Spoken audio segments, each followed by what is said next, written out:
আল্লাহ তাআলার সন্তুষ্টির জন্য হজ ও ওমরা সম্পন্ন করো। পথে যদি তোমাদের কোথাও বাধা দেয়া হয়, তাহলে সে স্থানে কোরবানির জন্য যা কিছু সহজভাবে হাতের কাছে পাওয়া যায় তা দিয়েই কোরবানি আদায় করে নাও। তবে কোরবানির পশু তার নির্দিষ্ট গন্তব্যস্থলে পৌঁছার আগ পর্যন্ত তোমরা তোমাদের মাথা মুন্ডন করো না।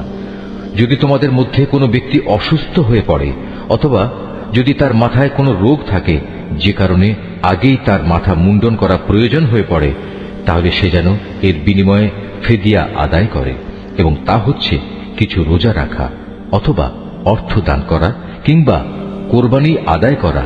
অতঃপর তোমরা যখন নিরাপদ হয়ে যাবে, তখন তোমাদের কেউ যদি একসাথে হজ ও ওমরা আদায় করতে চায়, তার উচিত তার সাধ্য অনুযায়ী কোরবানি আদায় করা।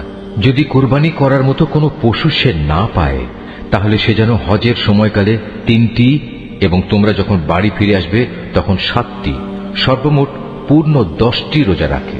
এই সুবিধাটুকু শুধু তাদের জন্য যাদের পরিবার পরিজন আল্লাহর ঘরের আশেপাশে বর্তমান নেই। তোমরা আল্লাহকে ভয় করো, জেনে রাখো আল্লাহ তাআলা কঠোর আযাব প্রদানকারী বটে।